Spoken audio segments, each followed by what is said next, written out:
दोस्तों, हम भारतीय अक्सर नोटों को लक्ष्मी कहकर बुलाते हैं और उसे अपने माथे से लगाते हैं। लेकिन तब क्या हो जब असल में महात्मा गांधी की तस्वीर की जगह लक्ष्मी गणेश की तस्वीर नोटों पे छापी जाए। कई सारे सिक्कों में तो आप लोगों ने भगवान की तस्वीरें देखी होंगी, लेकिन क्या नोटों में ऐसा करना संभव है? और अगर नहीं तो मुस्लिम बहुसंख्यक देश इंडोनेशिया के नोटों पर हिंदू भगवान की तस्वीरें क्यों छापे गए हैं?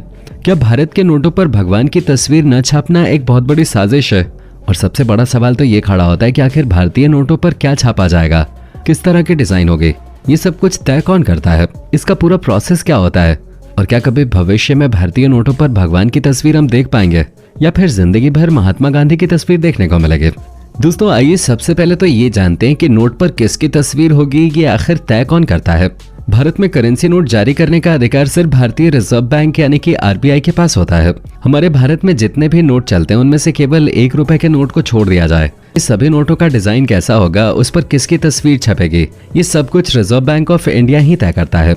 और इसका भी पूरा प्रोसेस होता है, जहां रिजर्व बैंक का सेंट्रल बोर्ड नोटों में किए जाने वाले बदलाव को भारत सरकार के सामने प्रस्तावित करता है और अंत में जब भारत सरकार उसे मंजूरी दे देती है तब जाकर नोटों में होने वाले बदलाव किए जाते हैं। अब जैसे कि मान लीजिए इस वक्त नोटों का जो डिजाइन है उसमें कोई बदलाव करना है, किसी तस्वीर को जोड़ना है या फिर रुपए के साइन वगैरह को हटाना है या फिर जोड़ना है, तो उसके लिए पहले reserve bank of India central board सरकार को अर्जी डालेगा।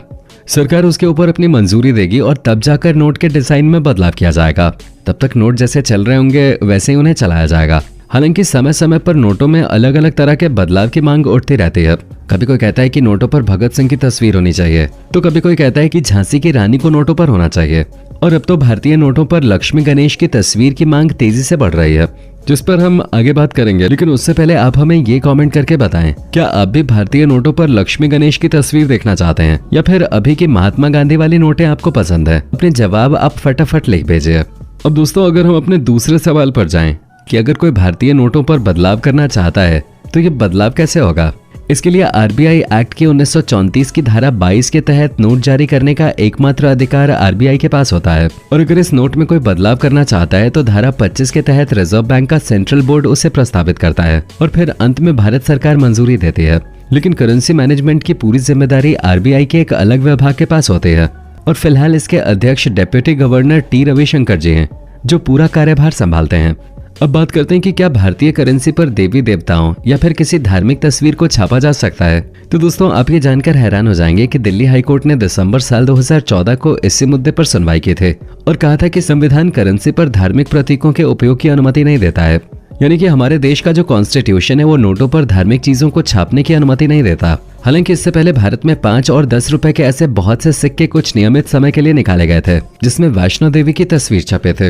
लेकिन ये तस्वीरें साल 2002 के पहले के सिक्कों में ही छापी गई हैं। उसके बाद आपको किसी भी नोट या फिर सिक्के में धार्मिक प्रतीक नहीं मिलेंगे। हालांकि इस निर्णय पर कई लोगों ने सवाल भी खड़े किए थे और अब लोग सुप्रीम कोर्ट से अपील कर रहे हैं कि इस निर्णय को खारिज किया जाए और नोटों पर लक्ष्मी गणेश की तस्वीर छापी जाए।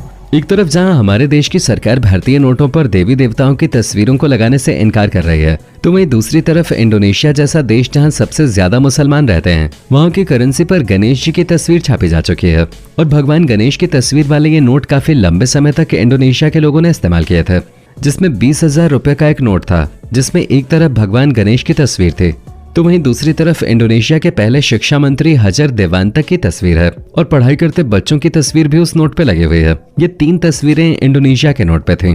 असल में इंडोनेशिया में काफी सालों तक चोल वंश का शासन रहा है और इस दौरान वहां पर कई सारे मंदिरों का निर्माण किया गया। इसलिए भारत के बाद अगर आपको सबसे ज्यादा मंदिर कहीं मिलेंगे तो वो इंडोनेशिया में ही है।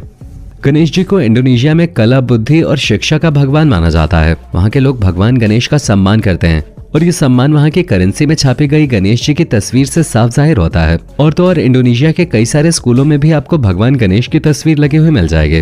अब देखा जाए तो ये बहुत शर्म की बात है कि एक मुस्लिम देश नोटों पर भगवान गणेश की सम्मान पूर्वक तस्वीर लगाता है, वहीं हमारे देश में नोटों पर देवी देवताओं की तस्वीरों को लगाने पर इतना बड़ा विवाद हो रहा है।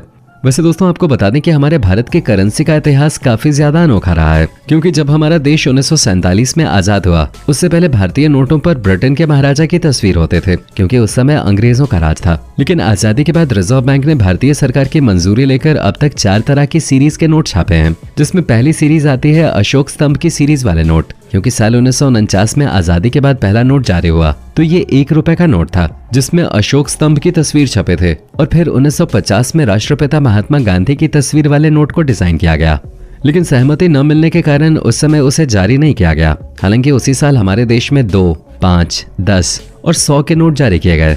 ये नोट अलग अलग रंग के थे, लेकिन उन सबका डिजाइन एक जैसा ही था। और फिर साल 1953 में आए नोटों पर हिंदी भाषा को महत्ता दी गई। फिर समय आगे बढ़ता है। साल 1954 में रिजर्व बैंक ने बड़े नोटों को छापने का निर्णय लिया और तब जाकर 1000, 5000 और 10,000 के नोट जारी किए गए। इन नोटों पर शेर, हिरन और सेलिंग बोट की तस्वीर छापे गए थे। ये नोट काफी लंबे समय तक चले, लेकिन फिर 1978 में इन नोटों को बंद कर दिया गया क्योंकि उस समय नोटों की कीमत बहुत ही ज्यादा थी। अब इतना समझ लीजिए कि उस समय 10,000 का नोट आज के समय के 10 लाख के नोट के बराबर था और लोगों के पास ज्यादातर इस तरह के नोट नहीं होते थे, इसलिए इन नोटों को स्थगित करना पड़ा। जिसके बाद साल 1969 में महात्मा गांधी की 100वीं जयंती पे 2, 5, 10 और 100 के नोट जारी किए गए, जिसमें सेवाग्राम आश्रम में बैठे गांधी जी की तस्वीर छपे थे।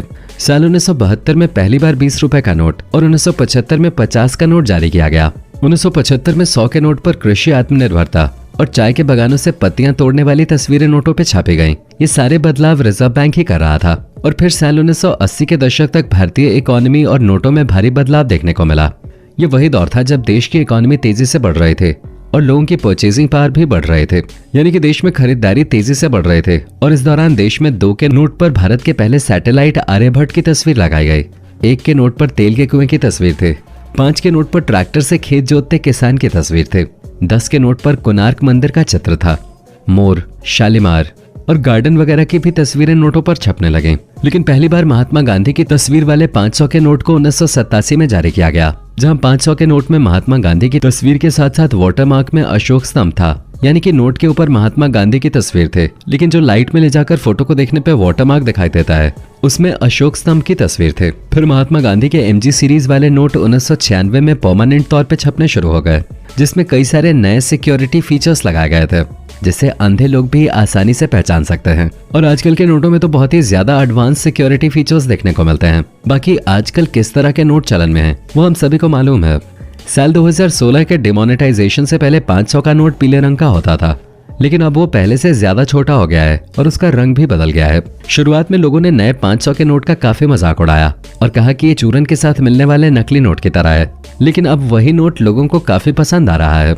दोस्तों, भारत के नोटों का इतिहास और भूगोल अब सब कुछ आपको पता चल गया है, लेकिन अभी भी कई सारे लोग सोच रहे होंगे कि भारत के नोटों में कभी देवी देवताओं की तस्वीरें होंगी भी या नहीं।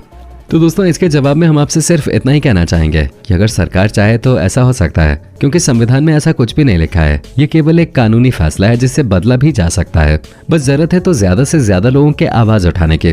दिल्ली के मुख्यमंत्री अरविंद केजरीवाल तो लक्ष्मी गणेश की फोटो के बारे में कहते हैं कि बिना लक्ष्मी जी के आशीर्वाद के भारत की करेंसी आगे नहीं बढ़ सकते। तो वहीं कुछ नेताओं का कहना है कि अगर भारतीय नोटों में धार्मिक तस्वीरें लगा दी जाएंगे तो इससे विवाद भी खड़ा हो सकता है। बाकी आपकी इस पर क्या राय है, हमें अभी के अभी कमेंट करके जरूर बताइए। और इसी तरह के वीडियोस को देखने के लिए चैनल को लाइक और सब्सक्राइब